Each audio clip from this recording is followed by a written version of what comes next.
తెలంగాణ ప్రజాపాలన దినోత్సవం పేరుతో మరి కార్యక్రమం నిర్వహించింది. సో మొత్తానికి హైదరాబాద్ రాష్ట్ర రాజధానిలో ఒకవైపు బీజేపీ, మరొక వైపు కాంగ్రెస్, ఇంకొక వైపు బీఆర్ఎస్ కూడా మరి జాతీయ సమైక్యత దినంగా పాటిస్తూ కూడా మూడు పార్టీలు మరి ఒకే రోజు వేదికగా మూడు విభిన్న కార్యక్రమాలు చేశాయి. దీంట్లో రాజ్నాథ్ సింగ్ గారు మాట్లాడిన మాటలు మనం చూసుకున్నట్టయితే రజాకార్లు, పహల్గామ్ ఉగ్రవాదులు ఇద్దరు ఒకటే అని చెప్పడం కావచ్చు. సో మొత్తానికి తెలంగాణ సీఎం రేవంత్ రెడ్డి కూడా సో దీంట్లో మరి ఈ వేదికను తీసుకొని మరొకసారి కూడా ఆయన చేసిన కామెంట్స్ ఏవైతే ఉన్నాయో తెలంగాణ మొత్తానికి ప్రపంచంలోనే నెంబర్ 1గా దూసుకుపోతుంది. సో ఈరోజు రాజరికానికి గోరి కట్టిన రోజని అభివర్ణించడం కావచ్చు. సో ఓవరాల్గా ఇదే అంశంలో స్పెషల్ డిబేట్, ఇక డిబేట్లో మనతో మాట్లాడుతున్నారు, మనతో ఆ డిబేట్లో పాల్గొంటున్నారు పాపారావు గారు, సీనియర్ జర్నలిస్ట్, అలాగే అనలిస్టు, పొన్నం అనిల్ కుమార్ గారు బీఆర్ఎస్ పార్టీ నాయకులు, చరణ్ కౌశిక్ యాదవ్ కాంగ్రెస్ నాయకులు, అమర్నాథ్ బీజేపీ నాయకులు ఉన్నారు. ముందుగా పాపారావు గారు గుడ్ మార్నింగ్ సార్. అమర్నాథ్ గారు మీకు కూడా గుడ్ మార్నింగ్. నమస్కారం అండి. పాపారావు గారు good morning sir. Good morning sir. Sir good morning. మొత్తానికి తెలంగాణ విమోచన దినం పేరుతో బీజేపీ, అలాగే ప్రజాపాలన దినోత్సవం పేరుతో కాంగ్రెస్. సో ఓవరాల్గా సెప్టెంబర్ 17ని బీఆర్ఎస్ కూడా మరి జాతీయ సమైక్యత దినంగా ఈ మూడు పార్టీలు మూడు అంశాలు తీసుకొని ఒకే రోజును విభిన్నంగా జరుపుకోవడం కావచ్చు. మరి ఎలా చూస్తాం సార్? అంటే ఇక చర్చ ఉంది మనకి. ఇప్పుడు నాకు కూడా నేను తుర్కా రాజకీయాల్ని భాగస్వామ్యం కానీ అబ్జర్వ్ చేస్తుంది కానీ గత 50 ఏళ్ళుగా నేను 74 నుంచి నాకు అంతకుముందు చరిత్ర కూడా అంతకుముందు ఇట్లాంటిది బీజేపీ చెబుతున్నటువంటి వర్షం లేదు, అంతకుముందు ఎప్పుడూ లేదు. ఈ మధ్య కాలంలో బీజేపీ అధికారంలోకి వచ్చిన తర్వాత దానికి కొంతకాలం ముందు నుంచి కూడా ఇలాంటి వర్షం రావటం తప్పితే ఈ రకంగా చెప్పడం అనేది లేదు. విలీనం అని కానీ ఇంకోటి కానీ గతంలో లేదు. అక్కడ ఏంటంటే చరిత్ర ఏంటంటే వాస్తవానికి కమ్యూనిస్టుల పోరాటం అది చారిత్రకంగా రికార్డ్ అయింది. దాన్ని డిస్టార్ట్ చేయాలని కానీ దాన్ని ఏదో మార్చాలని కానీ ఏ ప్రయత్నం చేసినా ఇప్పటికైతే అది విజయవంతం కాలేదు. వాళ్ళ వంతు వాళ్ళు ప్రయత్నం చేస్తున్నారు కానీ ప్రజలైతే దాన్ని అలా భావించటంలా. ఎందుకంటే ఇప్పటికీ తరతరాలుగా, ఎందుకంటే పైగా వామపక్ష ఉద్యమం తెలంగాణలో, వామపక్ష భావజాలం తెలంగాణలో బలంగా ఉన్న చోట పాట ద్వారా కానీ దేని ద్వారా కానీ ఒక చరిత్ర ప్రతి తరం నుంచి ఇంకో తరానికి బదలాయిపోతున్న చోట చరిత్ర చాలా మందికి తెలుసు. తెలంగాణ సాయుధ పోరాటం ఇక్కడ ఎవరు చేశారు, ఎందుకు జరిగిందని తెలుసు. కాబట్టి ఏంటంటే ఎన్ని చెప్పినా అది కమ్యూనిస్టుల పోరాటం, ఒక రకమైనటువంటి అణచివేతకు వ్యతిరేకంగా పోరాటం, అలాగే వర్గ పీడనకు వ్యతిరేకంగా పోరాటం. దానిలో ముఖ్యంగా మనం చెప్పుకునేది నీ బాంచన్ నీ కాల్ముక్త కథ అనేది. నీ బాంచన్ నీ కాల్ముక్త, నీ బాంచన్ అనేది ఫ్యూడల్ భూస్వాములు అణచివేతకు వ్యతిరేకంగా జరిగిన పోరాటంగా తెలంగాణ సాయుధ పోరాటం రికార్డ్ అయింది. కాబట్టి ఆ చరిత్రను ఇప్పుడేదో మార్చి దాన్ని మతాల మధ్య జరిగిన దానికనో దేన్నో చెప్పదూసినా చాలా దానికి ఎగనెస్ట్ గా ఎవిడెన్స్ ఉంది. అయితే వాళ్ళ ప్రయత్నం వాళ్ళు చేస్తున్నారు. కానీ సరే అటు ఇటు కాకుండా ఉండటం, ఇప్పుడు అటు చెప్పలేక ఇటు చెప్పలేక ఉన్న వాళ్ళ దగ్గరికి వస్తే మళ్ళీ జాతీయ ఐక్యతా దినోత్సవం అనేది ఏంటంటే అటు వాళ్ళని కాదనలేక ఇటు వీళ్ళని కాదనలేక మధ్య మార్గంగా ఉండేది జాతీయ ఐక్యతా దినోత్సవం. అంటే ఎవరికైనా సంతోషమే, భారతదేశం ఐక్యంగా ఉండాలని కోరుకుంటాం. సో అలా నడుస్తున్న కథ ఇది. దానిలో ఇంకా మనం ఎంత చర్చించినా గానీ ఏంటంటే చరిత్రను ఇప్పటికిప్పుడు చెరిపేయలేము. ఎందుకంటే చరిత్ర తరతరాలుగా పాస్ ఆన్ అవుతుంది జనాల నుంచి, ఒక తరం నుంచి ఒక తరానికి. పైగా ఇక్కడ అది తప్ప ఒప్ప అనేది పక్కన పెడితే ఆ పందా సరైంది కాదని నేను నమ్మినా అది వేరే విషయం. తెలంగాణలో నక్సలైట్ ఉద్యమం బలంగా కొనసాగుతున్నా, ఇప్పుడు తగ్గింది అనుకోండి, కానీ కొనసాగిన తర్వాత తెలంగాణ సాయుధ పోరాట చరిత్ర దరిదాపుగా అందరికీ తెలుసు. నక్సలైట్ ఉద్యమం నిన్న మొన్నటి దాకా కూడా బలమైందే కదా. ఇక్కడ నేనేంటంటే తెలంగాణ సాయుధ పోరాటం దాని చరిత్ర ఇక్కడ ఏంటనేది అవగాహన ఉంది. ఆ సంప్రదాయం ప్రకారమే జరిగింది తప్ప తర్వాత కొనసాగింపు సరైందా కాదనేది కమ్యూనిస్ట్ ఉద్యమంలోనే చాలా చర్చలు ఉన్నాయి. దాన్ని పక్కన పెడితే ఈ రోజు దీన్ని ఏదో సినిమాలు కూడా వచ్చినాయి కదా, మతాల మధ్య పోరాటంగా చిత్రీకరించాలనేది చూడటానికి ఎమోషనల్ గా బాగానే ఉంటుంది, కానీ వాస్తవ చరిత్ర అది కాదనేది నాకే కాదు, కాస్త అవగాహన నాకే కాదు ప్రజల్లో కూడా బలంగా తెలిసిన విషయం. కాబట్టి దాన్ని ఎంత తోసిపుచ్చినా తోసిపుచ్చలేరు. కాదనలేరు. చరిత్రని మసిపూసి మారేడికాయ చేయడం అనేది ఇప్పటికిప్పుడు సాధ్యం కాదు. Okay sir, thank you sir. అదే క్రమంలో ఆపరేషన్ పోలో దేశ చరిత్రలో గొప్ప ఘట్టం అని చెప్పి రాజ్నాథ్ సింగ్ గారు చెప్పడం కావచ్చు, రాజ్నాథ్ గారు చెప్పడం కావచ్చు.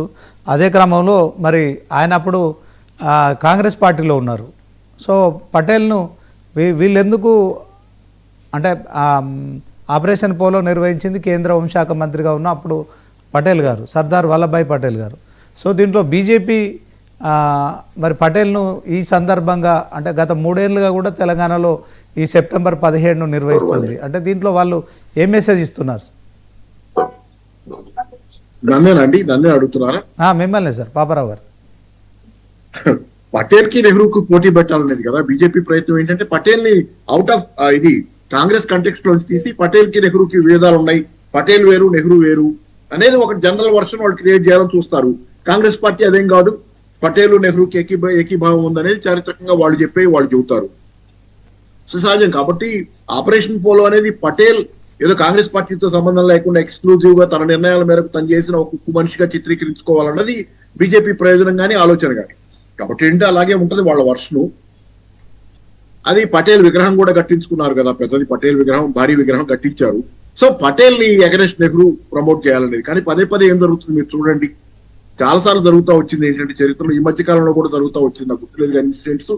నెహ్రూ పదే ముందుకు రావటం, నెహ్రూ పదే మీరు ఎంతగా నెహ్రూని పూర్వపక్షం చేయాలనుకుంటున్నారో, నెహ్రూని కనపడకుండా చేయాలనుకుంటున్నారో, నెహ్రూ అంత బలంగా మళ్ళీ కంటెక్స్ట్ అవుట్ ఆఫ్ మీరు ఆ సందర్భంలో అతను జనాలు వాస్తవానికి ఏంటంటే ఇందిరాగాంధీ వెనక చరిత్రను మర్చిపోయారు చాలా వరకు ఈ దేశంలో.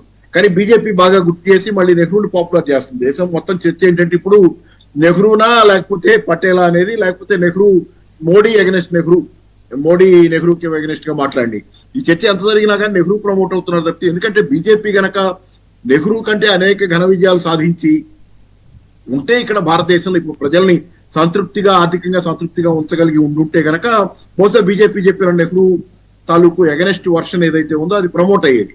కానీ బీజేపీ ఫెయిల్యూర్స్ ఎక్కువ కనపడుతున్నాయి ఈ రోజు ఆర్థికంగా. నేను మిగతా విషయాలు పెద్ద కామెంట్ చేయను, కానీ ఆర్థిక రంగంలో 2 కోట్ల ఉద్యోగాలు ఇస్తామన్నది, బ్లాక్ మనీ తెస్తామన్నది, ప్రస్తుతం నడుస్తున్న చరిత్రలో పెరుగుతున్న నిరుద్యోగం, పెరిగిన ధరలు, ఈ సమస్యలన్నింటి దృష్ట్యా మీరు నెహ్రూ గురించి ఎంత మాట్లాడినా నెహ్రూ ఇంకా ముందుకే వస్తున్నాడు. కాబట్టి ఏంటంటే వాళ్ళు అంటారు అన్నగాని మీరు చేసి చూపించి కదా, మేము అంతకంటే మెరుగ్గా చేయగలిగినప్పుడు నెహ్రూ చెప్పిన తప్పు, నెహ్రూ చేసిన తప్పు అంటే ఓకే జనాలు అంగీకరిస్తారేమో. అది పటేల్ కి నెహ్రూకి పోటీ పెట్టాలని చూసే ఇవన్నీ ఏంటంటే జనాల్లో కొంత ఉండొచ్చు, కానీ అది రాను తగ్గిపోతుంది. మొదట్లో ఈ వర్షం తెచ్చినప్పుడు పటేల్ వర్సెస్ నెహ్రూ బాగా వచ్చింది జనాల్లో, అది బాగా ప్రమోట్ అయింది. పటేల్ చాలా ఉక్కు మనిషి అనేది, ఉక్కు మనిషి అంటే పటేల్ ఏమి తక్కువ చేయం మనం, కానీ కాంగ్రెస్ లో మనిషి కాదన్నట్టు, పటేల్ వేరన్నట్టు, పటేల్ కి నెహ్రూ విభేదాల దృష్ట్యా సరే ఇవన్నీ చరిత్రలో రికార్డ్స్ ఉన్నాయి. కానీ జనాలందరికీ రికార్డ్స్ దాకా పోయావు ఇది ఉండదు. జనరల్ గా ఎమోషనల్ గానే క్యారీ అవుతారు కాబట్టి దాని ప్రకారమే పోదామని చూడొచ్చు కొంతమంది. కానీ ఎల్లకాలం ఎమోషన్స్ నిలబడవు, యాక్చువల్ ఫ్యాక్ట్స్ అనేవి ముందుకు వస్తాయి. కాబట్టి ఎన్ని చెప్పినా కానీ ఫ్యాక్చువల్ గా ఈరోజు చూసుకుంటే విమర్శలు కూడా వస్తున్నాయి. మరి ఆ మాటకు వస్తే పటేల్ విగ్రహం కట్టడం ఎవరికి అభ్యంతరం లేదు, కానీ అంత పెద్ద పటేల్ విగ్రహం కట్టారు కానీ జనానికి చిన్న సమస్యలు జనాలు పరిష్కారం చేయట్లేదు. 1000 కోట్లు పెట్టి పటేల్ విగ్రహం కట్టారు కానీ జనాలకు సంబంధించిన సాధారణ సమస్యలు కూడా పరిష్కారం చేయట్లేదన్న దాంతో పోల్చి, ఆ విగ్రహం ఖర్చుతో పోల్చి జనాలు విమర్శిస్తున్న పరిస్థితి. వాట్సాప్, సోషల్ మీడియాలో చాలా సార్లు అట్లాంటి విమర్శలు వస్తున్నాయి. అదే కనుక మీరు ప్రజలకు ఏమైనా చేయగలిగి ఉంటే మీరు కట్టిన పటేల్ విగ్రహం తాలూకు యాక్ట్ ని ప్రజలు అభినందించి ఉండేవాళ్ళు. అలా కావట్లా, మీరు 1000 కోట్లు దానికోసం ఖర్చు పెట్టిందే కనపడుతుంది ఇక్కడికి వస్తే. మరి సో ఏం చెప్పినా కానీ ఫెయిల్యూర్స్ ఎక్కువ కనపడుతున్నాయి అనేది నిజం.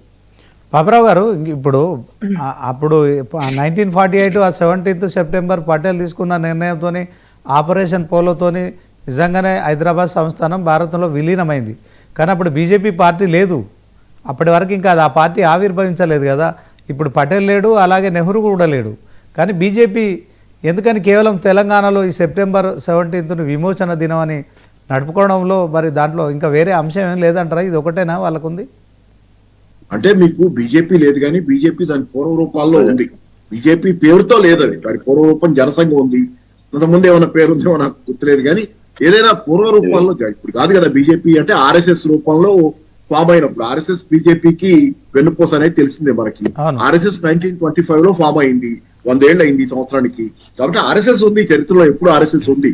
కానీ ఆర్ఎస్ఎస్ పాత్రే ప్రశ్నార్థకం. ఆర్ఎస్ఎస్ మరి అప్పటికి లేరు అంటే మరి ఇప్పుడు ఏది ఆపరేషన్ పోలో నాటికి ఆర్ఎస్ఎస్ ఉంది, కానీ ఆర్ఎస్ఎస్ పాత్ర ఏంటి ఆ రోజు తెలంగాణలో? ఆర్ఎస్ఎస్ లేకపోతే దానికి సంబంధించి ఫ్రంట్ ఆర్గనైజేషన్స్ ఏమైనా ఉంటే వాటి పాత్ర ఏంటి తెలంగాణలో?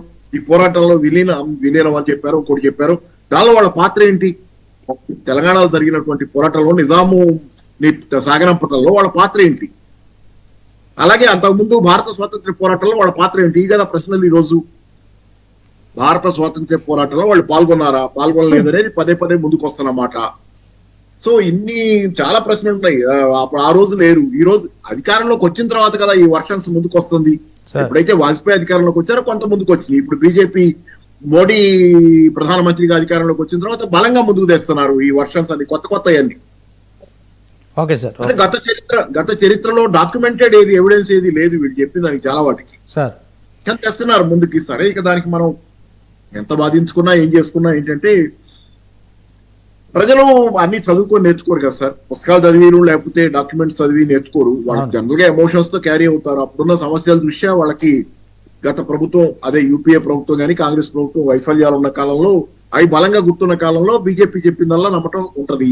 అలాగే బీజేపీ ఫెయిల్ అవుతుంది అనుకోండి, బీజేపీ ఆర్థికంగా డెలివర్ చేయడం ఫెయిల్ అవుతుంది అనుకోండి, దాని డిఫరెంట్ వర్షన్ మేబీ కాదు వీళ్ళు చెప్పింది తప్పు, వీళ్ళు ఇలా అంటున్నారు కానీ మమ్మల్ని తప్పుగా పట్టిస్తున్నారు అనే వర్షన్ ముందుకు వస్తుంది. అందుకని యాక్చువల్ ఫ్యాక్ట్స్, ఈ సిచ్యువేషన్ లో యాక్చువల్ ఫ్యాక్ట్స్ అది ఇంపార్టెంట్.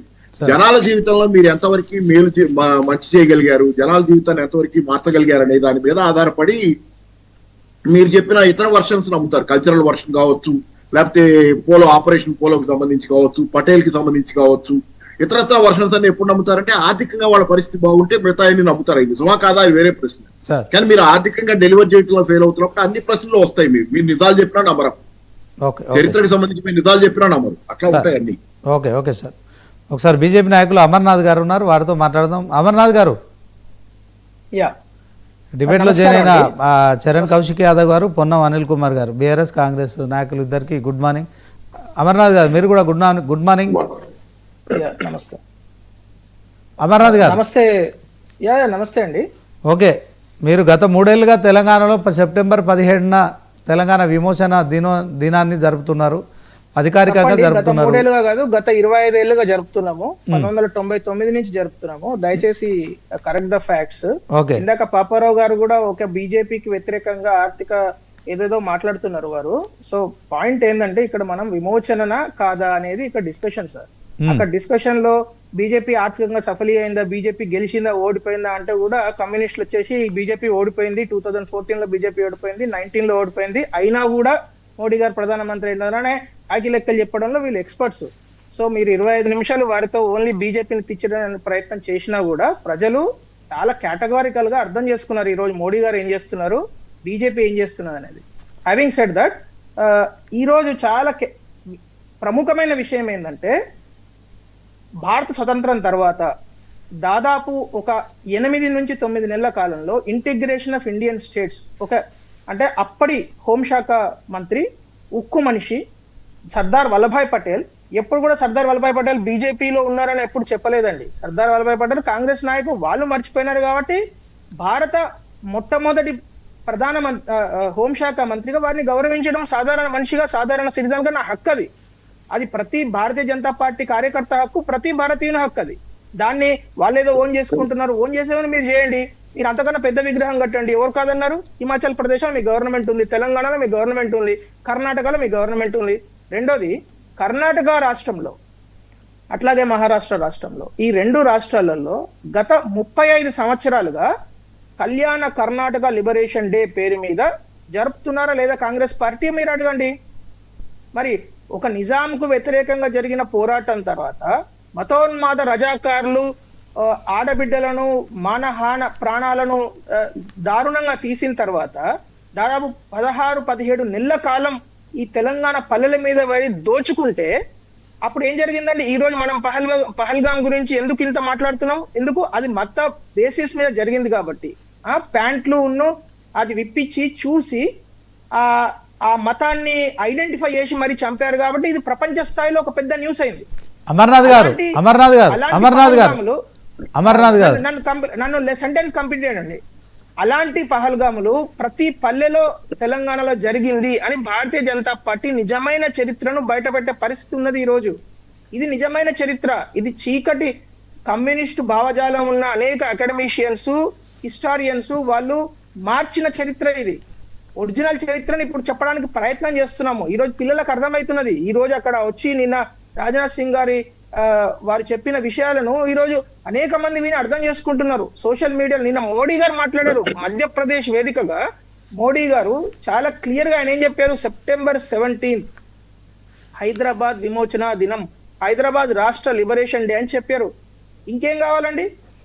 ఓకే ఓకే ఇప్పుడు మీరు అమర్నాథ్ గారు చెప్పండి. పాపారావు గారు అయినా నేనైనా అనేది ఏంటంటే స్వాతంత్రోద్యమంలో కావచ్చు, తర్వాత ఈ యొక్క తెలంగాణ విమోచనం అని చెప్పుకుంటున్న క్రమంలో అప్పుడు మీరు రాజకీయ పార్టీగా ఇంకా మీరు పూర్తి స్థాయిలో లేరు, మీ పాత్ర ఏంటని అడుగుతున్నారు. అదే క్రమంలో పార్టీ లేకముందు ఇప్పుడు నేను పుట్టక ముందు నేను ఏం చేసినామంటే, ఇప్పుడు నేను 1983లో పుట్టానండి.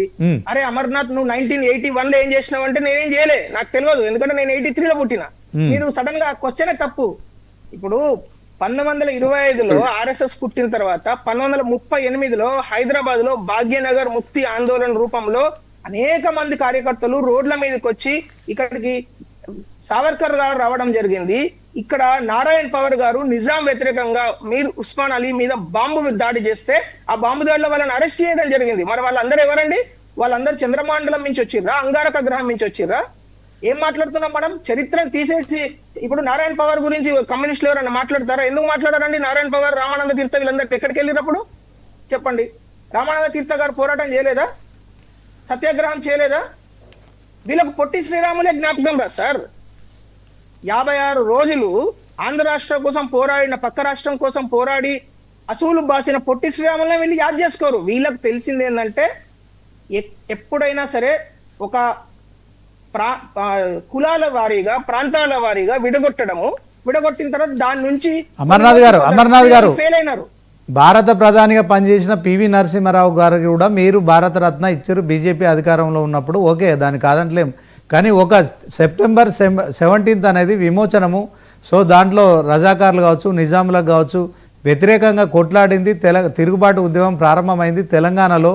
సో ఆ ప్రజలు వచ్చిన తిరుగుబాటుకు కమ్యూనిస్టు పార్టీ కూడా సహకరించింది. దాంతో మరి ఈ అంశంలో మనం తెలంగాణ విమోచనం జరుపుకుంటాం. దేశానికి 1947 August 15th వస్తే హైదరాబాద్ సంస్థానానికి మాత్రం September 17th వచ్చింది. అంటే మనం ఇప్పుడు August 15th జరుపుకుంటాం, at the same time September 17th కూడా జరుపుకుంటాం. కానీ దీనికి ఇటు కాంగ్రెస్ కానీ బీజేపీ రెండు జాతీయ పార్టీలు కూడా ఒకే వేదికపై కాకుండా డిఫరెంట్ వేదికలపై, అంటే దీని ఒక అఫీషియల్ ప్రోగ్రామ్గా చేసినప్పటికీ కూడా డిఫరెంట్ వేదికలుగా చేసుకోవడం కావచ్చు. సో దీన్ని మనం ఎట్లా చూస్తామనే అంశంలో చర్చ చేస్తున్నామండి. మేము బీజేపీని తక్కువ చేయడం కానీ, తర్వాత లేకుంటే కాంగ్రెస్ని ఎక్కువ చేయడం కానీ ఆ ఉద్దేశం మాకు లేదు. చరణ్ కౌశిక్ గారు అట్లా శ్రీనివాస్ గారు ఒకటే ఒక విషయం చెప్పండి. ఇప్పుడు బేసిక్ గా ఏం జరిగిందంటే 1990లలో ఈ లిబరేషన్ డే అనే అంశం చర్చలోకి వచ్చినప్పుడు కర్ణాటక, మహారాష్ట్ర రెండు రాష్ట్రాలు కూడా, అంటే అక్కడ ఏ గవర్నమెంట్ ఉన్నది, కాంగ్రెస్ గవర్నమెంట్ ఉన్నది, ఆ తర్వాత బీజేపీ శివసేన గవర్నమెంట్లు వచ్చినాయి, కర్ణాటకలో బీజేపీ గెలిచింది. వేరే ఏ గవర్నమెంట్ వచ్చినా ఈ రోజు కూడా, అంటే నిన్నటికి నిన్న కూడా మీకు ఒకవేళ బెల్గాం ఇలాంటి ప్రదేశాలలో అన్ని చోట్ల కూడా కళ్యాణ కర్ణాటక లిబరేషన్ డే జరిగిందా లేదా మీరు వాస్తవం చూడండి. పేపర్ తీస్తే ఓపెన్ చేస్తే తెలుస్తుంది కదా సార్. దానిలో పెద్ద అబద్ధం ఆడేదేంది, మసూస్ మారడిక చేసేదేంది. ఓకే, ఒక నిమిషం అమర్నాథ్ గారు ఒక నిమిషం. చరణ్ కౌశిక్ యాదవ్ గారు గుడ్ మార్నింగ్ అండి. దీనికి ఆన్సర్ చేయండి. ఇప్పుడు కర్ణాటకలో ఉన్న చెప్తాడు, చరణ్ గారు చెప్తారు. చరణ్ గారు సడన్ గా తెలంగాణకు వచ్చేసరికి ప్రజాపాలన దినోత్సవం ఎందుకు అవుతుంది అనేది క్వశ్చన్. ఇక్కడ చరణ్ గారు గవర్నమెంట్ జరుపుతుంది కదా. చరణ్ గారు చెప్పండి. ఇక్కడ ఏంటంటే ప్రతిదీ భారతీయ జనతా పార్టీ మతం కోణమే వారి ఆలోచన. మేము నమ్మే హిందూయిజం వేరు, వారు హిందుత్వం వేరు. వాళ్ళ హిందుత్వం ఎట్లుందంటే ఇక వాళ్ళ హిందుత్వం ఎంతసేపు రాజకీయం కోసం వాడుకునే ప్రయత్నం వారు చేస్తారు. హిందుత్వం వేరు, హిందూయిజం వేరు. హిందూయిజాన్ని మేము నమ్ముతాం, వాళ్ళు హిందుత్వాన్ని నమ్ముతారు.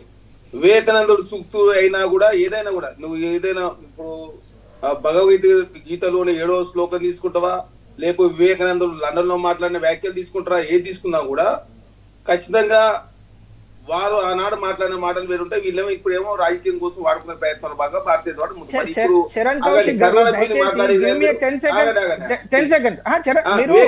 సర్దార్ పటేల్ గారిని నమ్ముతారా లేదా చెప్పండి. సర్దార్ పటేల్ గారు చెప్పింది వింటారా వినరా చెప్పండి. వివేకానందుడు చికాగోలో అన్న మాటలు ధర్మం గురించి మతం గురించి వివేకానందుడు చాలా మించిన వారు ఎవరు లేరు. ఏమని చెప్తాడంటే నా మతం ఎంత గొప్పదంటే నేను ఏ గడ్డ నుంచి వచ్చానో అంటే నా మతంలో సత్యం ఉందని, ఇక ఏ మతంలోనూ సత్యం లేదు అని నేను భావించను. ప్రతి మతంలోనూ సత్యం ఉందని భావించే గడ్డపై నుంచి వచ్చినని చెప్పి చికాగోలో వివేకానంద చెప్తాడు. అంటే అన్ని మతాలను ఆనాడు వివేకానందుడు గారే గౌరవించి ఏ మతంలో సత్యం ఉందో ఆ సత్యాన్ని తీసుకునే ప్రయత్నం హిందుత్వం చేస్తుంది. వాళ్ళు హిందుత్వ పేరు మీద హిందుత్వ పేరు మీద రాజకీయం చేసే ప్రయత్నం భారతీయ జనతా పార్టీ చేస్తుంది. ఎందుకంటే హిందుత్వంలో ఎంతసేపు రాజకీయం కోసం ఇంకోటి ఇప్పుడు చెప్తాం కర్ణాటక గురించి మాట్లాడు. మరి గోవాకు 300 కోట్లు ఎట్లా ఇచ్చింది సార్ కేంద్ర ప్రభుత్వం, తెలంగాణకి ఎందుకు ఇవ్వలే? మీరు ఇవ్వాలి కదా. గోవా లిబరేషన్ డేస్ కు 300 కోట్ల రూపాయలు కేంద్ర ప్రభుత్వం కేటాయిస్తుంది కేంద్ర హోంశాఖ. మరి తెలంగాణకి ఎందుకు ఇవ్వలేదు, కర్ణాటక ఎందుకు ఇవ్వలేదు? మీరు జరుపుతా కేంద్ర ప్రభుత్వం నిధులు కాదా? మీరు ఎంతసేపు విమోచన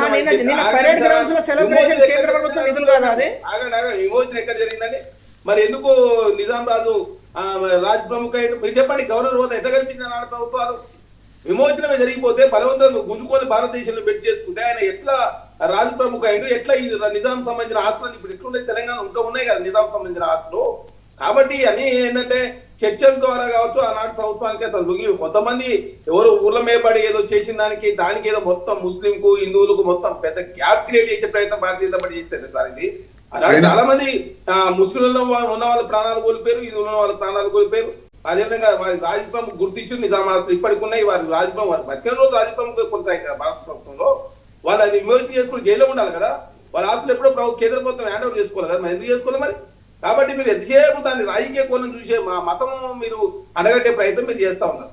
కాబట్టి మేము ఆలోచించే మా భారతదేశంలో సనాతన ధర్మంలో ఉన్నటువంటి మతం హిందూ మతం వేరు, భారతీయ జనతా పార్టీ మతం వేరు. మీరు హిందుత్వం ఎంతసేపు ఓట్లు కావాలి, మీకు ఏదైనా సంఘటన జరిగితే ఓట్ల కోసం మీరు మతం అనే రంగు అడగట్టే ప్రయత్నం చేస్తారు. అదే హిందువులం కాదు చెప్పండి. మరి హిందుత్వం వేరు హిందూయిజం వేరు కదా. హిందూయిజంలో ఏ మతంలో సత్యం ఉంటే సత్యాన్ని తీసుకునే ప్రయత్నం చేస్తూ అన్ని మతాలను గౌరవించే ఉద్దేశంతో భారతదేశంలో సనాతన ధర్మం చాలా సంవత్సరాల నుంచి ముందుకు పోతా ఉంది. మీరు వచ్చిన తర్వాత భారతీయ జనతా పార్టీ కొత్త శ్లోకాన్ని క్రియేట్ చేసారు, కొత్తగా మతాల మధ్య మతం అని చెప్పేసి పెద్ద ఎత్తున దాన్ని ప్రాపగానే క్రియేట్ చేసి మీరు ఓట్లు ఇంకోటి మీరు అంటా ఉన్నారు. మరి నార్థన్ స్టేట్ పై ఎందుకు బీపు దేవని చెప్తా ఉంది భారతీయ జనతా పార్టీ? మిగతా స్టేట్ లో బీపు ఎందుకు వ్యతిరేకిస్తాం? మీ స్టాండ్ ఒకటే ఉండాలి కదా. అంటే నార్థన్ స్టేట్ లో ఓట్లు కావాలి కాబట్టి బీపు తినండి, ఇక్కడికి వచ్చి బీపుని వ్యతిరేకిస్తారు మీరు. అదేవిధంగా భారతదేశం బీపీ మంది 2వ స్థానం ఎట్టుంటుంది సార్? ఆస్ట్రేలియా నెంబర్ 1 భారతదేశం నెంబర్ 2 ఉంటుంది. చెప్పండి మరి ఎట్టుంటుంది? మీరు బీపీ వ్యతిరేకం కదా భారతీయ జనతా పార్టీ. దయచేసి విమోచనం ఎందుకు జరపట్లేదు అనే ఒక ప్రశ్నకు మీరు సమాధానం చెప్పండి. సర్దార్ పటేల్ గారు చెప్పిన లిబరేషన్ అనే ఐటమ్ ఎట్లా తీసివేస్తారు అంటున్నాము. వినండి, సర్దార్ పటేల్ గారు అన్నారు కాంగ్రెస్ ప్రభుత్వం ఉపశాఖ. మీరేమన్నా చేసి అసలు ఈ దేశంలో మీరు ఆర్ఎస్ఎస్ పాత్ర కానీ భారతీయ జనతా పాత్ర ఏందని స్వతంత్ర ఉద్యమంలో కానీ నిజాంలో తెలంగాణ రాష్ట్రం ఏర్పడడం కానీ ఏమైనా మీ పాత్ర ఉందా?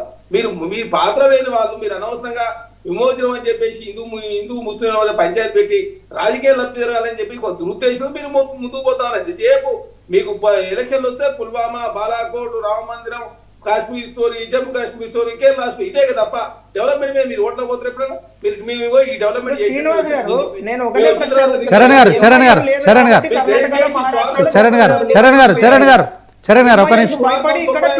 ఒక నిమిషం చరణ్ గారు మీరు హిందుత్వాన్ని నమ్మేటోళ్ళు కాబట్టి భారతీయ జనతా పార్టీ ఎంతసేపు ఓట్లు కావాలా, సీట్లు కావాలి కాబట్టి దేశంలో రకరకాల వైషమ్యాలు క్రియేట్ చేసే ప్రయత్నం భారతీయ జనతా పార్టీ చేస్తారు. ఒక్క నిమిషం ఒక్క నిమిషం అనిల్ కుమార్ బీఆర్ఎస్ నాయకులు ఉన్నారు, ఆయనతో కూడా మాట్లాడదాం ఒకసారి, ఎందుకంటే చాలాసేపు అయింది. సో అనిల్ గారు నమస్కారం సార్, ప్యానెల్లో ఉన్న పెద్దలందరూ కూడా నమస్కారం.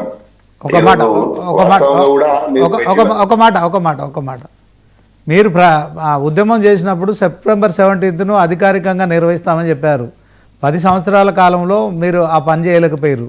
ఇప్పుడు ప్రతిపక్షంలో ఉన్న సమయంలో మాత్రం జాతీయ సమైక్యత దినమని మీరు దీన్ని సెప్టెంబర్ 17 చూడడం కావచ్చు. తర్వాత మరి నిన్న రేవంత్ రెడ్డి గారు, అంటే రెండో ప్రశ్న మీకు, రేవంత్ రెడ్డి గారు దీంట్లో మాట్లాడుతున్న క్రమంలో, ఇదే ప్రజాపాలన దినోత్సవంలో మాట్లాడుతున్న క్రమంలో గేట్వే ఆఫ్ డ్రగ్స్గా తెలంగాణ మీరు మార్చారు. సో దీంట్లో మరి కేటీఆర్ పేరు వినిపిస్తోంది. సో అదే క్రమంలో ఫామ్ హౌస్లో దాక్కున్నా కానీ లాక్కొచ్చి లోపలేస్తామని చెప్పి తెలంగాణ సీఎం రేవంత్ రెడ్డి గారు చెప్పడం కావచ్చు. ముందుగా ఈ జాతీయ సమైక్యత దినం కావచ్చు, ఆ ఉద్యమం సమయంలో కావచ్చు, ఆ ప్రభుత్వంలో ఉన్న సమయం, ప్రతిపక్షంలో ఎట్లా చూస్తారు? ఉద్యమ కాలంలో మేము తెలంగాణ రాష్ట్రం రాకముందు బీఆర్ఎస్ పార్టీ అయితే అన్ని పార్టీలు కూడా వాస్తవంగా కూడా తెలంగాణ విమోచన దినం అనే మొత్తం అన్ని పార్టీలు, అన్ని సబ్బండ వర్ణాలు ఏకమై ఆ రోజు ఉన్న కాంగ్రెస్ ప్రభుత్వానికి వ్యతిరేకంగా కాంగ్రెస్ ప్రభుత్వం ఇదే ఎక్కడెక్కడైతే అధికారికంగా August 15 మరియు 26 జనవరిని నిర్వహిస్తాయో సేమ్ అదే విధంగా September 17 కూడా అధికారికంగా నిర్వహించాలని పోరాటం చేసిన పోరాట యోధులలో నేను, ఆ చరిత్ర నాకుంది. అదేవిధంగా అన్ని పార్టీలు, ఆ రోజున్న విద్యార్థి జేఏసీలు అన్ని కూడా కొట్టడం జరిగింది. అయితే ఇప్పుడు చర్చ ఏంటంటే, మా ప్రభుత్వం వచ్చిన తర్వాత మీరు ఒక విషయం మర్చిపోయారేమో, అంటే నాకు గుర్తుంది, నేను జిల్లా గ్రంథాలయ సంస్థ చైర్మన్ గా ఉండి అధికారికంగా పాల్గొన్న చరిత్ర ఇదే కరీంనగర్ పరేడ్ గ్రౌండ్ లో పోరాటం చేసి పోలీసుల నిర్బంధం మధ్య దీంట్లో జెండా ఎగరవేయాలని చెప్పేసి అరెస్ట్ అయ్యి జెండా ఎగరవేసిన వైన ఒకటైతే, మళ్ళీ అధికారంలోకి వచ్చిన తర్వాత ఇదే పరేడ్ గ్రౌండ్ లో అధికారికంగా కూడా September 17 జరిపినాం. మీకు ప్రూఫ్ కావాలంటే మీకు వాట్సాప్ చేస్తా, డిస్ప్లే చేయొచ్చు. September 17 అధికారికంగా జరిపినాం. ఇప్పుడు కూడా ఏమంటున్నాం అంటే, వీళ్ళు కొత్తగా నేను ఏమంటున్నా, తెలంగాణ రాష్ట్రం రాకముందు అందరూ విమోచన దినంగా జరిపారు, అందంగా ఉన్నది అండి. లేదు, తెలంగాణ రాష్ట్రం వచ్చిన తర్వాత ఏ రాష్ట్రానికైనా విమోచన దినం ఒకటి ఉంటుంది. రాష్ట్రం రాకముందు ఏంటంటే ఆంధ్రప్రదేశ్ రాష్ట్రంతో అలిపి మళ్ళీ ఇబ్బందుల్లోకి నెట్టివేయబడి ఎప్పుడైతే మళ్ళీ తెలంగాణ రాష్ట్రం వచ్చిందో అప్పుడే మన స్వాతంత్ర ఫలాలు మనకు అందినట్టు, అప్పుడే మనకు విమోచనం వచ్చినట్టు అని ఒక భావనతోటి మనం జాతీయ సమైక్యత దినం లాగా జరపడం జరిగింది. దానిలో ఎవరికి ఇబ్బంది పెట్టేదో లేకపోతే ఇంకొకరిని ఇరగాటంలో పెట్టేదో లేదు. ఎందుకంటే ఆనాడు 1948 లో మనం భారతదేశంలో విలీనమై భారతదేశ స్వేచ్ఛా వాయువులను ఈ నిజాం రజాకర్లకు వ్యతిరేకంగా తెలంగాణ రాష్ట్రం, హైదరాబాద్ సంస్థానం భారత రాష్ట్రంలో విలీనమై అంతర్భాగమైన ఒక చారిత్రాత్మకమైన దినం September 17 కాబట్టి ఆ రోజును ఘనంగా జరుపుకునే ఉద్దేశంతో మనం జాతీయ సమైక్యత దినం, జాతీయ సమైక్యతలో మనం కూడా అనేకమైన రోజుగా ఆ రోజు పెద్దలు కేసీఆర్ గారు అనేక మంది చర్చించి మిగతా ఎవరికి ఇబ్బంది లేకుండా ఇరికాటంలో పెట్టకుండా దాన్ని డిసైడ్ చేసినారు. అదేవిధంగా అధికారంలో ఉన్నప్పుడు జరిపినాం, ఇప్పుడు కూడా సేమ్ అదే విధంగా అంతరా అధికారికి మేము పార్టీ శ్రేణుల వద్ద కూడా జరుపుకోవడం జరిగింది. నేనేమంటున్నా అంటే, సరే బీజేపీ వాళ్ళు మొట్టమొదటి విమోచన దినంగా జరుపుతున్నారు, సంతోషం. ఇప్పుడు కాంగ్రెస్ వాళ్ళు ప్రజాపాలన దినం ఏంటని నాకు అర్థం కాకపోతే పేరు పెట్టడం, దాన్ని ముందుకు నడిపించడం. ప్రజాపాలన అనేది వాళ్ళ ప్రత్యేకతను చూపించుకోవడానికి పెట్టుకున్న పేరు. మీరు ఈ గతంలో ఉన్నటువంటి విమోచనలో కేసీఆర్ గారు పెట్టినటువంటి సమైక్యత దినం మీకు నచ్చదు, వారి ఆనవాళ్ళు ఉండదు, ఓకే ఆ పేరు చెప్పేది, కానీ విమోచన దినం పెట్టుకోండి. కానీ ప్రజాపాలన దినం ఏమన్నా అర్థం ఉందా? ప్రజాపాలన ఏం చేస్తున్నామని చెప్పుకునే మీరు అప్పుడు వాళ్ళ కాంగ్రెస్ పార్టీ ఇచ్చిందా నాకు అర్థం కాలే. కాబట్టి నేను ఏమంటున్నా అంటే, జాతీయ సమైక్యత దినమైన, విమోచన దినమైన, విలీన దినమైన ఏదైనా జరుపుకున్న September 17 గుర్తు చేసుకొని స్వేచ్ఛా వాయువులను మనం హైదరాబాద్ సంస్థానం భారతదేశంలో అంతర్భాగమైనటువంటి ఒక గొప్ప చారిత్రాత్మక దినం కాబట్టి మనం దాన్ని జరుపుకోవడం అనేది చాలా గొప్ప దినం. మరి ఇప్పటి వరకు కూడా ఒక్కరు కూడా గుర్తు చేయలేదు. ఈ రోజు September 17 గురించి ఇంతమంది మాట్లాడుతూ ఉన్నాం, కానీ అదేదో కాంగ్రెస్ పార్టీ వాళ్ళు డైరెక్ట్ తీసుకొచ్చి మనకి ఇచ్చే ఇబ్బంది జరగలేదు. ఆ రోజు గొప్ప గొప్ప మహాయోధులు షేక్ బందగి, ఆరుట్ల కుమరయ్య, దొడ్డి కుమరయ్య, రామ్ నారాయణ రెడ్డి, రామచంద్రారెడ్డి వీళ్ళంతా కూడా పోరాటం చేయడం వల్ల వచ్చింది తప్ప డైరెక్ట్ తీసుకొచ్చి నిజాం సంస్థాన్ని మనం కలపాలి అనే ఆలోచన రాలేదండి. ఆ రోజు అనేక మంది సాయుధ రైతాంగ పోరాటం వల్ల సాధించిన చరిత్ర September 17 ఉన్నది. September 17 వెనక ఎవరికి అంతా ఉత్తేజం తీసుకోవడానికి లేదు. అనేక మంది తెలంగాణ సాయుధ రైతాంగ పోరాటంలో అసలు బాధ్యత రైతాంగ పోరాట యువకులకు చరిత్ర, వారికి నివాళులు అర్పించడానికి వచ్చిన దినం September 17. దయచేసి మనందరం కూడా మొట్టమొదటి ఈ రోజు స్వేచ్ఛావాయులు మనం పీలుస్తున్నామంటే, భారతదేశంలో అంతర్భాగం ఉన్నామంటే వారి పోరాట ఫలితమే. ఎవరు పోరాడని ఎవరు కూడా వారికి వారు వచ్చి మన స్వేచ్ఛావాయువు ఇచ్చే పరిస్థితి లేదండి. అప్పుడు లేదు, ఇప్పుడు లేదు. మనం చూసాం, మనమంతా చూసిన చరిత్ర. తెలంగాణ రాష్ట్రం కూడా అనేక మంది పోరాటాల ఫలితంగా వచ్చింది తప్ప వారి వారికి తెలంగాణ రాష్ట్రం ఇచ్చిపోలేదు.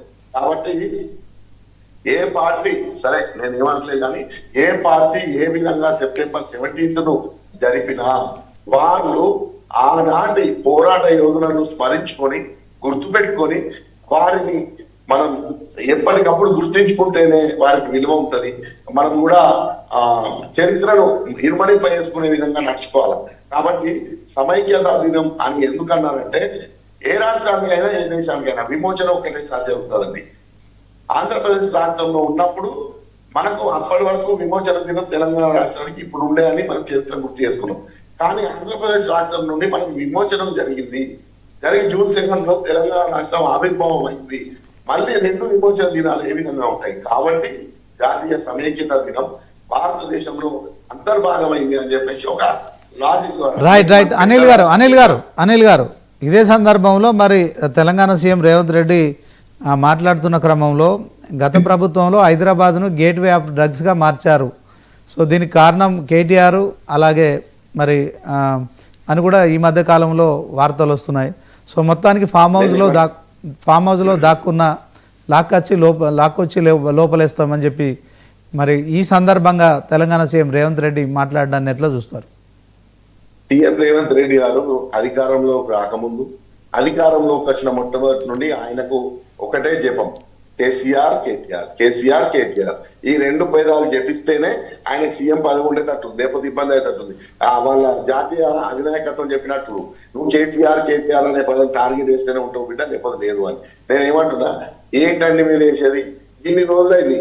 అసలు మా బీజేపీ వాళ్ళు వీళ్ళు ఎందుకు అడుగుతున్నారు నాకు అర్థం కాదు. ఇన్ని రోజులైందండి సీఎం కేసీఆర్ మొత్తం అవినీతి బాబుడు వేసేది ఏంటందుకు వేసేది, ఎక్కడ దొరికిందని. జస్ట్ వాళ్ళు ఇచ్చిన హామీలను మరుగులో పడ్డాయి, ఇచ్చిన హామీలు కర్మలుగైనాయి. వాటిని పక్కన పడ్డ వాటిని అమలు చేయలేక చేతగాక వాటిని సైడ్ ట్రాక్ పట్టించడానికి సీఎం రేవంత్ రెడ్డి గారి ఒకటే విధానం, ఏమున్నా ప్రజలను పక్క చూపు పక్కదారి పట్టించాలి. తద్వారా ఒక కొత్త పదాన్ని ముందుకు తీసుకురావాలి, దాంతో కొన్ని రోజులు గడపాలి, అది అయిపోగానే మళ్ళీ ఇంకో కొత్త పదాన్ని ముందుకు తీసుకురావాలి. ఇది నడుస్తుంది, పక్కదారి పట్టించే వ్యవస్థ, సైడ్ ట్రాక్ వ్యవస్థ నడుస్తుంది తప్ప సీఎం కేసీఆర్, మాజీ సీఎం గౌరవ ముఖ్యమంత్రి వాళ్ళు తెలంగాణ రాష్ట్ర అభివృద్ధి ప్రదాత, తెలంగాణ రాష్ట్ర ప్రదాత, వారిని టచ్ చేసి చూడమండి తెలంగాణ రాష్ట్రం ఎట్లా ఉంటుందో. ఏంటండి మీరు ప్రూఫ్ చేయాలి తప్ప ఒక సీఎం గా ఉండి ప్రతిపక్ష నాయకుడిగా ఇష్టం ఉన్నట్టు మాట్లాడారు. ఓకే, గౌరవ సీఎం గా ఉండి కూడా మీరు ప్రతిపక్షం కన్నా ఘోరంగా అసలు ప్రతిపక్షం వాళ్ళ మీద ఫైట్ చేయన్నా రేవంత్ రెడ్డి అయితే కేసీఆర్ కేటీఆర్, కేసీఆర్ కేటీఆర్ అని అంటేనే. ఓకే అనిల్ గారు ఒక నిమిషం. అమర్నాథ్ గారు చెప్పండి సార్. మీరు ఇందాక ఇక్కడ ఒక చిన్న విషయం అర్థం చేసుకోవాలి సార్. చెప్పండి. మీరైనా నేనైనా ఈ ప్రాంతంలో పుట్టి ఈ ప్రాంతంలో అనేక పోరాటాలు చేసిన యోధులను మనం ఏదో మర్చిపోతామంటే తీసేస్తామంటే కుదరదు. ఈరోజు అనేక మంది ఊర్లలో పోరాటాలు చేశారు, ఎవరు దాన్ని కాదనట్లేదు. అక్కడ రామానంద తీర్థ గారు, వందే మాత్రం రామచంద్రరావు గారు, ఆ తర్వాత షోయబుల్లా ఖాన్, ఇప్పుడు ఇందాక మిత్రులు చెప్తున్న షేక్ బందగి, వీళ్ళందరూ కూడా నిజాంకు వ్యతిరేకంగా పోరాటం చేశారు. ఇక్కడ మతం ఎక్కడ? షేక్ బందగి ఉన్న షోయబుల్లా ఖాన్ ఏ మతస్థుడు? అదే అంటున్నాం సార్. మేము కూడా అదే అంటున్నాం. ప్రతిసారి బీజేపీ పార్టీ హిందుత్వం ముసుగులో సార్, బీజేపీ ఏ రోజు కూడా ఇప్పటి వరకు విమోచన దినోత్సవం గత 25 సంవత్సరాలుగా జరుపుతున్నా కూడా ఏ రోజు కూడా ఎక్కడ కూడా నిజాం ముస్లిం కాబట్టి మిగతా హిందువులను చంపాడు అనే డిస్కషన్ ఎక్కడ జరగలేదండి. నిజాం ఒక నిరంకుశ పాలకుడు. కాకపోతే ఎప్పుడైతే ఒక 14-15 నెలల రజాకర్ల దారుణ మారణకాండ జరిగిందో అది మత ప్రాతిపదిక జరిగింది. అది రజాకర్. ఇక్కడ ఉన్న కాసిం రజ్వీ మాట్లాడిన మాట, మీరు ఉస్మాన్ అలీ ఖాన్ అంటే నిజాం 7 ఏం మాట్లాడాడు ఆయన? జిహాద్ అన్నాడు. జిహాద్ అంటే ఏంది? ఒక మత యుద్ధమా కాదా? మీరు చెప్పండి. జిహాద్ అని ఎప్పుడైతే అన్నారో అప్పటి వరకు నిజాం వ్యతిరేక పోరాటం, రైతాంగ పోరాటము, ఆ తర్వాత ఊర్లలో జరిగిన పోరాటము, ఆ తర్వాత నిర్మల్లో 1000 మందిని ఉరివేసిన చరిత్ర, ఇవన్నీ మనము అనేక సంవత్సరాలుగా చదువుకుంటున్నాం, చూస్తున్నాం, దాంతో ఇన్స్పైర్ అవుతున్నాం, అందు గురించి రాజకీయాల్లోకి వచ్చినాం. కానీ ఎప్పుడైతే ఒక జిహాద్ అని, ఎప్పుడైతే మేము మా జెండాను అంటే మన కాసిం రజ్వీ ఏదైతే చెప్పాడో పంతం, అంటే నేను గోల్కొండ కోట మీద కాదు ఎర్రకోట మీద నేను ఎగరేస్తా, మొత్తం ఇండియా సంబంధించిన గవర్నమెంట్ ని చంపేస్తా అని ఎప్పుడైతే ఆయన శపథం చేసి ఊర్ల మీద మడి అమ్మాయిలను పెద్దవాళ్లను చూడకుండా అత్యంత దారుణంగా కిరాతకంగా ఓన్లీ హిందువులను ఏరికోరి చంపడం జరిగిందో దాన్ని మాత్రమే భారతీయ జనతా పార్టీ అనేక సార్లు ఇప్పటికి చెప్తుంది, బరాబర్ చెప్తుంది. ఎందుకంటే ఆ 16 నెలల కాలంలో జరిగిన రజాకారుల దారుణ మారణకాండ, ఆ దారుణాలను అమర్నాథ్ గారు ఆ దారుణాలను అందరం ఖండిస్తున్న ముక్త కంఠంలో, దాంట్లో ఎలాంటి సందేహం లేదు. కానీ ఇప్పటికీ మీరు ఆగండి, ఒక్క నిమిషం అమర్నాథ్ గారు ఆ దారుణాలు ఎవ్వరు కూడా సహించరు. దాంట్లో మరి ఇందాక పొన్నం అనిల్ కుమార్ గౌడ్ గారు చెప్పినట్టు అది సాయుధ రైతాంగ పోరాటం, తర్వాత దాంట్లో కేవలం హిందూ ముస్లింలు అందరూ కూడా కొట్లాడిరండి తెలంగాణలో. మీరు అన్నట్టు దాంట్లో చిన్న డిఫరెన్షియేట్ చేస్తున్నా,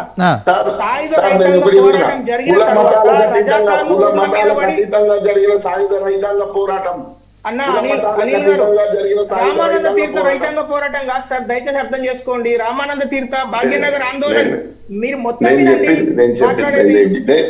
మీ సబ్జెక్ట్ కాదు, నేను మీ రామానంద తీర్థ గారు మీ సబ్జెక్ట్ తీసుకోలే. కుల మతాలకు అతీతంగా మా సబ్జెక్ట్ చరిత్ర మీదేంది మాదేంది, మీరు తెలంగాణలో లేరా? సరే అమర్నాథ్ గారు సంబంధం లేదంటారు. నేనేమన్నా మీరు వన్ సైడ్ చరిత్ర మాత్రమే తీసుకుంటారు, అక్కడ ఉన్నది బాగా పూర్తి స్థాయి చరిత్రను, దానిలో ఉన్న అమరవీరులను, వారి త్యాగాలను కొనియాలండి. అందరినీ మాట్లాడుతున్నామండి సార్, మీరు దయచేసి అర్థం చేసుకోండి. శ్రీనివాస్ గారు మల్లు స్వరాజ్యం అనే ఒక కమ్యూనిస్ట్ నేత యొక్క వారి కూతురు, సొంత కూతురే మా పార్టీలో ఉంది. ఆవిడ వారు మా ఆ భావజాలను నచ్చి మా పార్టీలో అనేక సంవత్సరాలుగా పనిచేస్తున్నారు, సొంత కూతురు. ఇక్కడ మనం డిస్కషన్ లో అంటే అమర్నాథ్ గారు ఒక్క నిమిషం అమర్నాథ్ గారు, దీంట్లో సరే ప్రజల్లో తిరుగుబాటు వచ్చింది, దానికి నాయకత్వం వహించింది కేవలం హిందువులే కాదు ముస్లింలు కూడా ఉన్నారు. సో దాంట్లో మీరు ఇప్పటికీ కూడా ఈ సెప్టెంబర్ 17 రోజున ఈ అంశంలో మీరు మతాల మధ్య చిచ్చు పెట్టే కార్యక్రమం, అంటే మతాలను వేరు చేసి అంటే ముస్లిం విమోచన, హిందూ విమోచన అని మీరు ఎందుకు చదువుకుంటున్నారు సార్? లేని పదాలను యాడ్ చేసి it's a liberation, it's a Hyderabad state liberation day which is not told by me. అప్పుడు స్వర్గీయ సర్దార్ వల్లభాయ్ పటేల్ గారు వారు ఏదైతే రాసుకున్న, అంటే మనందరికీ కూడా రిఫరెన్స్ బుక్ ఏదైతే ఉందో the integration of Indian states లో చాలా కేటగారికల్ గా విపి మీనన్ గారు రాసిన పదం అది మీరో నేనో కాయం చేసింది కాదు, భారతీయ జనతా పార్టీ సొంత కవిత్వం కాదు, సాక్షాత్ అమర్నాథ్ గారు లిబరేషన్ అని చెప్పారు. అమర్నాథ్ గారు ఇదే నన్ను కంప్లీట్ అయ్యాను ఒక 10 seconds నాట్ మోర్ దెన్ 1900 అంటే ప్రేక్షకులకు తెలవాలి డేట్. 1948 సెప్టెంబర్ 17 రోజు లిబరేషన్ జరిగింది. 1949 నవంబర్ లో యాక్సిడెంట్స్ అంటే యాక్సిడ్ చేస్తున్నట్టు యాక్సెప్టెన్స్ లెటర్ నిజాం ఫర్మాన్ 1949 అంటే దాదాపు 11 నెలల తర్వాత జరిగింది. ఆ తర్వాత ఇంకొక 10 నెలల తర్వాత 1952లో ఎప్పుడైతే ఎలక్షన్స్ జరిగినాయో అప్పుడు ఆయన రాజ ప్రముఖగా నిర్ధారించబడ్డ నెహ్రూ గారు చేసిన పని అది ఎక్కడ కూడా సర్దార్ పటేల్ అప్పటికే సర్దార్ పటేల్ గారు చనిపోవడం జరిగింది. రైట్ ఒక్క నిమిషం డేట్లను మారుస్తాం, మా ఇష్టం ఉన్నట్టు చేస్తారు. రాహుల్ గాంధీ మాట్లాడినట్టు మా కాలంలో అప్పుడు నెహ్రూ గారు వెళ్ళి అదేంటది గాంధీ గారికి సపోర్ట్ గా మాట్లాడండి అని చెప్పినట్టే ఉన్నది ముచ్చటంతా. రైట్ ఒక్క నిమిషం అమర్నాథ్ గారు, చరిత్ర వాస్తవాలు ఎవరు మార్చలేనివి సార్. రైట్ ఓకే అమర్నాథ్ గారు. పాపారావు గారు, చెప్పండి. తెలంగాణకు ఎన్ని స్వాతంత్ర దినోత్సవాలు ఉన్నాయి? మనం ఆగస్ట్ 15న మనం జాతీయ జెండా ఎగరేయాలా, సెప్టెంబర్ 17న ఎగరేయాలా, లేకుంటే ఇందాక పొన్నం అనిల్ కుమార్ గౌడ్ గారు చెప్పినట్టు జూన్ 2న రాష్ట్ర ఆవిర్భావం జరిగింది కనుక ఆ రోజు ఎగరేయాలా? మరి ఒకే రాష్ట్రంలో ఎన్నిసార్లు జాతీయ జెండాలు ఎగరేయాలి? ఇదే క్రమంలో మరి కాశ్మీర్ అంశం తీసుకున్నప్పుడు కావచ్చు, తర్వాత ఇండియాలో సో మొత్తానికి అది స్వయం ప్రతిపత్తిగా ప్రకటించడం కావచ్చు. సో ఈ దేశానికి ఒకటే జెండా ఒకటేసారి జెండా వందనం జరగాలి. కానీ ఈ రకరకాలుగా జరపడాన్ని దీన్ని ఎట్లా చూస్తాం సార్? కేవలం రాజకీయాల ఎవరు కోసం చెప్పారు సార్ ఒకటే సార్ అని? మీరు ఎందుకు మీరే రాజ్యం అని రాసుకుంటున్నారు శ్రీనివాస్ గారు? సార్ 2 సార్లు మనం ఆల్రెడీ జరుపుకుంటున్నాం మొత్తం దేశం అంతా. మీరు రాజ్యాంగంలో ఎక్కడ ఒకటేసారి జరపాలి అని ఎక్కడ లేదు సార్. దయచేసి మీరు కొత్త కొత్త విషయాలను అడగకండి. మళ్ళా వారు మీరు ఆగండి. అమర్నాథ్ గారు మీరు ఆగండి. మీరు ఆగండి. డిస్టార్ట్ చేయొద్దు శ్రీనివాసరావు గారు. అమర్నాథ్ గారు ఒక్క నిమిషం మీరు ఆగండి. పాపారావు గారు జెండా ఎన్నిసార్లు ఎగరవేయాలనే విషయం చెప్తున్నా. Okay. August 15 is the Indian independence day. జెండా ఎన్నిసార్లు ఎగరవేయాలనే ప్రశ్న ఎన్నిసార్లు ఎగరవేయచ్చు? ఓకే ఒక్క నిమిషం మీరు ఆగండి. పాపారావు గారు నేను అమర్నాథ్ గారు చెప్పింది కరెక్ట్. జెండా ఎన్నిసార్లు అయినా ఎగరేయచ్చు, రోజు కూడా ఎగరేసుకోవచ్చు జెండా. ఎందుకంటే ఇది సింబల్ ఆఫ్ ద కంట్రీ. అది దానికి ఇన్నిసార్లు లిమిటెడ్ లేదు. దాని గురించి నాకేం అభ్యంతరం లేదు. కానీ ఒక ప్రాంతానికి ఒక రాష్ట్రానికి సంబంధించిన అంశంలో అది కాదు రకరకాలైనటువంటి సందర్భాలు ఉన్నాయి. అక్కడ సందర్భాలు వేరు. ఒకే రాష్ట్రం ఒకే దేశంలో ఉంది. ఈ రాష్ట్రం ఒకే రాష్ట్రం, కానీ ఏంటంటే ఇక్కడ సందర్భాలు వేరు కాబట్టి ఆ సందర్భానుసారంగా గౌరవించుకోవడానికి ఎగరేసే జాతీయ పతాకం కాబట్టి అది ఎగరేయటం తప్పేం కాదు. ఎన్నిసార్లు అయినా ఎగరేస్తారు. అయితే ఇక్కడ మిత్రులు చెప్పేదానిలో ఏంటంటే ఆయన చెప్పేదానిలో ఆ 18 నెలల కాలం ఏదో చెబుతున్నారు కదా. ఆయన ఆ కాలంలో ఇది మతంగా ఘర్షణ జరిగింది అనే దగ్గర నేను అనేది ఏంటంటే రెండు పక్క అంటే అటుపక్క ఉన్న వాళ్ళంతా ముస్లింస్, ఇటు పక్కన ఉన్న వాళ్ళంతా హిందువులుగా జరగల. అది నేను చెప్పేది. నా మిత్రులు చెబుతుంది కూడా అదే. అంతా ఇది హిందూ ముస్లిం ఘర్షణగా జరగల. అన్ని మతాల వాళ్ళు రజాకారులకు వ్యతిరేకంగా పోరాడారు. అన్ని కులాల వాళ్ళు, అన్ని మతాల వాళ్ళు రజాకారులకు. ఆ మాటకు వస్తే అన్ని ప్రాంతాల వాళ్ళు కూడా. ఆంధ్రప్రదేశ్ నుంచి వచ్చిన జట్రాజేశ్వరరావు, ఆంధ్రప్రదేశ్ నుంచి వచ్చిన పుచ్చలపల్లి సుందరయ్య ఆ రోజు పరిస్థితి కమ్యూనిస్ట్ ఉద్యమంగా ఉన్న రోజు వాళ్ళంతా కూడా అక్కడి నుంచి వచ్చిన వాళ్ళు కూడా నాయకత్వం వహించి పోరాటంలో ఉన్నారు. మరి ఎవరు మగ్దుమ్ మొయిద్దీన్ పాత్ర గురించి ఒకసారి చెప్పనండి. అమర్నాథ్ గారిని రజాకారులకు వ్యతిరేకంగా ఆయన పోరాడలేడా? ఆయన ముస్లిం కాదా? ఆయన పోరాడలేదా? ఇట్లా చాలా మంది పేర్లు చెప్పుకోవచ్చు. మరి మగ్దుమ్ మొయిద్దీన్ కాదంటే అది తర్వాత మాట్లాడుకుందాం, అది వేరే విషయం, మళ్ళీ ఇంకో చర్చ చేద్దాం. కానీ అది ఎందుకంటే ముస్లింలు కూడా అది ఒక అణచివేత, దానికి మతంతో సంబంధం లేదు. ఇందా అమర్నాథ్ గారు మాట్లాడుతున్నప్పుడు ఒక మాట ఏం చేశారంటే ఆ ప్రాంతాలు కులాల వారీగా విభజిస్తున్నారంట. కానీ చాలా తెలివిగా మతాలు అనే మాట వదిలిపెట్టారు. ఎందుకంటే వీళ్ళు మతాల వారీగా విభజిస్తారు. ఎవరైనా కులాల వారీగా విభజించే వాళ్ళు ఉన్నారు. పార్టీలు చేస్తున్నాయి కొన్ని పార్టీలు కులాల వారీగా జనాన్ని విభజించడం అనేది. ఈయనేమో తెలివిగా మతాల వారీగా అనేది వదిలిపెట్టి ప్రాంతాల వారీగా కులాల వారీగా జనాన్ని విడగొడుతున్నారట. మీరు ఎవరిని ఏ రకంగా విడగొట్టద్దు. మీరు ఉన్న యాక్చువల్ విభజనలు ఏంటి? ప్రజలకి అనుకూలమైన పాలన, ప్రజల్ని యాక్చువల్ గా నష్టపరుస్తుంది ఏంటి? దానికి వ్యతిరేకంగా పోరాడదాం. దీనిలో కులాలు మతాల ప్రశ్నకి లేదు. మీకు కులాల విభజన వద్దు కాబట్టి అది ఉండకూడదు, ప్రాంతాల విభజన వద్దు కాబట్టి అది ఉండకూడదు, లేకపోతే మతాల విభజన కావాలి కాబట్టి అది ఉండాలంటే అట్లా వద్దు. ఏ విభజన అయితే నిజమైందో, ఏ విభజన వల్ల ప్రజలకి నష్టం జరుగుతుందో ఆ విభజన ప్రకారం అంటే మరి పేదవాళ్ళు వస్తే పేదరికానికి కులమే ఉంది, మతమే ఉంది. పేదరికానికి కులమే ఉంది, మతమే ఉంది. అన్ని కులాల్లో పేదవాళ్ళు ఉన్నారు. అదే కదా యాక్చువల్ భూమి మీద సమస్య ఏంటి? దేవుడు సరే, దేవుడు చర్చ, దేవుడు ఉంటాం, భగవంతుడు, మతం అదొక చర్చ, ఆధ్యాత్మికత ఇదొక చర్చ. కానీ భూమి మీద బతుకుతున్నాం కదా, ముందు ఇక్కడ బతుకుండాలి కదా. మిగతా ఎన్ని చేయాలంటే ఆ భూమి మీద బతకడానికి కావాల్సిన అవసరాలకి అడ్డం వస్తుంది ఏంటి? ఎవరు సమస్యాత్మకంగా ఉన్నారు? సో ఇది ఆ రోజు జరిగింది కూడా భూమి కోసం. తెలంగాణ సాయుధ పోరాటం ప్రధానంగా భూమి సమస్య, భూమి కోసం భుక్తి కోసం. నినాదమే చూడండి, భూమి కోసం భుక్తి కోసం జరిగింది తెలంగాణ సాయుధ పోరాటం.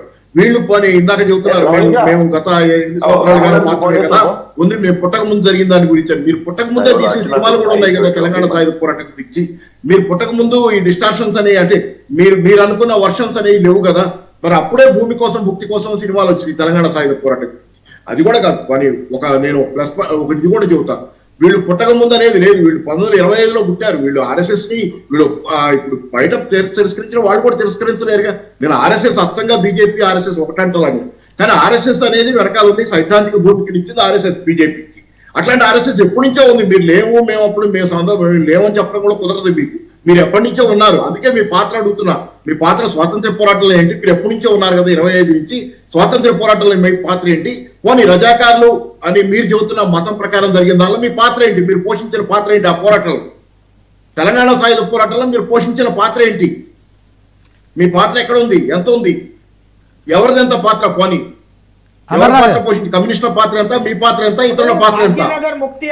అంతకుముందు చరిత్ర ఆగండి. అంతకుముందు స్వాతంత్ర పోరాటంలో మీ పాత్ర ఎంత? ఎన్ని కూడా చెప్పాలి. మీరు అంతే ఇప్పుడే బుద్ధి ఉంటే మీరు అప్పుడే బుద్ధలా మీ పేర్లు మారింది, కానీ మీరు ఎప్పటి నుంచో ఉన్నారు. నారాయణ పవార్ అనే వ్యక్తి బాంబు వేసింటా లేదా? ఇవన్నీ అంగారక ఒకళ్ళ ఇతర కాదు మొత్తం పోరాటంలో ఒక పార్టీగా, ఒక రాజకీయ శక్తిగా, లేకపోతే కల్చరల్ ఆర్గనైజేషన్ పాత్ర ఒకళ్ళ ఇద్దరు సరే అన్ని వైపులా పోషించారు. కాంగ్రెస్ నాయకులు కూడా కొంతమంది ఆ రోజు పాత్ర పోషించారు. కానీ ఉద్యమంగా దాన్ని నడిపింది కమ్యూనిస్టులు. అది నేను చెబుతుంది, ఉద్యమంగా దాన్ని నడిపింది కమ్యూనిస్టులు. లేదు పాపారావు గారు, దయచేసి పుచ్చలపల్లి సుందరయ్య గారు రాసిన బుక్ నేను కూడా చదివి, వారు రాసిన బుక్ లో రామానంద తీర్థ ఉండడు, వందమదాన్ రామచంద్రరావు ఉండడు, ఆయన రాసుకుంది కమ్యూనిస్ట్ చరిత్ర, కమ్యూనిస్ట్ పాత్ర గురించి రాసుకున్నాడు ఆయన, అందుకే అది రాసుకున్నాడు.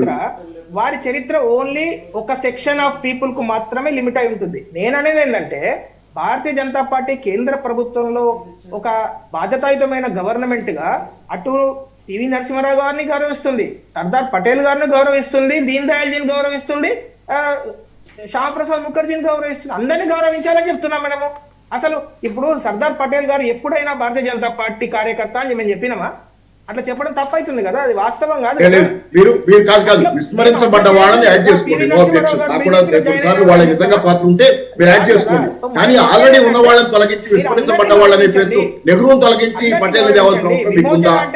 విస్మరించబడ్డాడు పటేల్ అని మీ ఉద్దేశం కాబట్టి యాడ్ చేసుకుంటే ఆ చరిత్ర చెప్పండి, నో అబ్జెక్షన్. మీరు అధికారంలో ఉన్నారు, దాన్ని కూడా యాడ్ చేస్తామంటే దానిలో ఉన్న సానుకూల అంశాలు అందరూ తీసుకుంటాం. కానీ నెహ్రూని విమర్శించడం కోసం పటేల్ ఇది అవుతుంది ఉంది, దాని దగ్గర మాకు అభ్యంతరం. మీరు కొంతమందిని పక్క దోసేయడానికి కొంతమందిని తెచ్చి కొత్తగా కొంతమంది తెచ్చేది అది అభ్యంతరకరం. కానీ మీరు కొత్తగా యాడ్ చేస్తాము చరిత్ర కంటే యాడ్ చేయండి.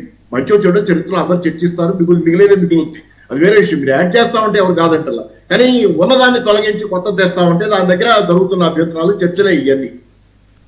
రైట్. అమర్నాథ్ గారు, ఓవరాల్గా ఆగస్ట్ 15 మన దేశానికి స్వాతంత్రం వచ్చింది. మనం జనవరి 26 భారత రాజ్యాంగం రచించుకున్న రోజు జనవరి 26కు 2 సార్లు జెండా పండుగ లేదు. అయితే తెలంగాణ రాష్ట్ర అంశంలో మనం ఒకటి సెప్టెంబర్ 17 అలాగే జూన్ 2కు సంబంధించింది. అప్పుడే మన రాష్ట్రం ప్రత్యేక రాష్ట్రం ఆవిర్భవించింది కనుక తెలంగాణ రాష్ట్రం అయితే అప్పుడే స్వేచ్ఛా వాయులు పీల్చుకుంటుందని బీఆర్ఎస్ వాదిస్తుంది.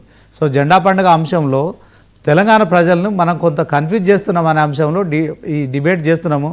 దాంట్లో మరొకసారి రాజ్నాథ్ సింగ్ గారు చేసిన కామెంట్స్ కావచ్చు, తర్వాత మరి తెలంగాణ సీఎం రేవంత్ రెడ్డి దీన్ని ప్రజాపాలన దినోత్సవంగా చూడడం కావచ్చు అంశంలో డిబేట్ చేస్తున్నాం తప్ప దీంట్లో మీ పార్టీని తక్కువ చేయాలి లేకుంటే ఇది హిందూ ముస్లిం మరొకసారి వేదిక మీదకి తీసుకొస్తున్నానే అంశం కాదు. కానీ 1925లో ఆర్ఎస్ఎస్ పుట్టింది, పాపారావు గారు చెప్పినట్టు 100 ఏళ్ళు వేడుకలు కూడా మీరు జరుపుకున్నారు. ఇంకా మీరు 12 సంవత్సరాలు కేంద్రంలో అధికారంలో ఉన్నారు, ఇంకోసారి కూడా మీరు అధికారంలోకి వస్తారు. మోడీ గారు మరి నిన్ననే సెప్టెంబర్ 17నే మరి కాకతాళీయంగా మరి న్యాచురల్గానా ఆయన బర్త్డే కూడా నిన్న జరిగింది. 70 సంవత్సరాలు ఆయన దాంట్లో 70 సంవత్సరాలకు సంబంధించిన అంశంలో ఆయన ఎంటర్ అవుతున్నారు. సో ఈ అంశంలో మనం మాట్లాడుకుంటున్నాం తప్ప దీంట్లో ఏదో ఇప్పుడు మీరు కొత్తగా ఏదో తీసుకుంటున్నారు. అమర్నాథ్ గారు బీజేపీ వాదమే వినిపిస్తున్నారు. ఖచ్చితంగా అప్పుడు మరి హిందూ ముస్లిం పోరాటమే జరిగిందని మేము అనట్లేదు, కానీ అప్పుడు మీ పాత్ర ఏంటనే అంశంలో ఇప్పుడు చేస్తున్న కార్యక్రమాల అంశంలో మ్యాచ్ అవుతలేదని చెప్పి కూడా మాట్లాడుతున్న పరిస్థితి. ఫైనల్గా ఏం చెప్తారు? టైం అప్పుడు అధికారంలో మేము లేము సార్. ఇప్పుడు నెహ్రూ గారు అధికారంలోకి వచ్చినప్పుడు ఆయనను ఆ నిజాం ఎవరైతే ఈ ప్రాంత ప్రజలను ఊచకోత కోసిండో ఆయనని తీసుకొచ్చి రాజప్రముఖ్ చేసిండు. ఆయనకు అధికారంలో ఉన్నది ఆయన ఎవరు అడగలేదు, ఆయన ఇష్టం ఉన్నట్టు ఆయన చేసేసిండు. ఈ రోజు మాకు అధికారం వచ్చినప్పుడు మేమేం చేయాలి? నిజమైన ప్రజలు, నిజమైన ఎవరైతే యోధులు ఉన్నారో ఆ యోధులను గుర్తించి ఎస్ వీళ్ళు నిజంగా పోరాటం చేసిండ్రు, వీళ్ళని గుర్తించాలి అని unsung heroes of Indian independence movement అని మీరు కావాలంటే వెబ్సైట్ లో కొట్టండి. స్పెషల్ ఎడిషనే తీసుకొచ్చింది Bharatiya Janata party unsung heroes గురించి. అంటే ఈ షోయబుల్లా ఖాన్ చరిత్ర, వందే మాతరం రామచంద్రరావు చరిత్ర వాళ్ళు భారతీయ జనతా పార్టీయే లేదు. అలాంటి వాళ్ళని ఎందుకు గౌరవిస్తాం సార్? ఈ రోజు వాళ్ళ పిల్లలను తీసుకొచ్చి నిన్న వాళ్ళ పిల్లలను నేనే పర్సనల్ గా వందే మాతరం రామచంద్రరావు వాళ్ళ కుటుంబానితో మాట్లాడి వారిని తీసుకొచ్చి వాళ్ళని సన్మానించడం జరిగింది అప్పుడున్న గవర్నర్ చేత. రైట్, ఒక నిమిషం. ఫైనల్ గా చరణ్ గారు finish. My final comment is Bharatiya Janata party అనే కాదు, కేంద్ర ప్రభుత్వం ప్రతి కార్యకర్త, ప్రతి భారతీయ పౌరుడు కూడా, తెలంగాణ పౌరుడు పర్టికులర్లీ విమోచన దినాన్ని చాలా గర్వంగా అంటే చాలా గొప్పగా జరుపుకోవాలి. ఎందుకంటే మనం నిరంకుశ నిజాం ఊచ కోత నుంచి బయటకు వచ్చినాం కాబట్టి. ఇదే మేము చెప్పే point, last point. Right, okay. Charan గారు ఫినిషింగ్ ఏమైనా ఇస్తారా? Time up. ఏందే కూర్చేది గంటసేపు కూర్చోబెట్టి మొత్తం మీరు వాళ్ళతో మాట్లాడిపిస్తే మేడికి అనిపిస్తుంది. మళ్ళీ కూర్చున్నాం. ఆయన అమర్నాథ్ గారు వాళ్ళ ఇద్దరు మాట్లాడుతున్నా మేము ఇంటి కూర్చున్నాం. అంతా కూర్చొని ఏదో ఇంటున్నాం కానీ నాకు అర్థం కాకడతా. చరణ్ గారు ఫినిషింగ్ ఇవ్వండి ఒక్క నిమిషం. అవసరం లేదు, అయిపోయింది. Thank you. ఎనీవే మొత్తానికి మరి డిబేట్లో పాల్గొన్న పాపారావు గారు, అనలిస్ట్ గారు, అలాగే పొన్నం అనిల్ కుమార్ గారు బీఆర్ఎస్ పార్టీకి సంబంధించిన నాయకులు, చరణ్ కౌశిక్ యాదవ్ గారు కాంగ్రెస్ నాయకులు, అమర్నాథ్ గారు బీజేపీ నాయకులు. సో వీరందరికీ ధన్యవాదాలు. ఇది వాటి స్పెషల్ డిబేట్. చూస్తూనే ఉండండి 99 టీవీ.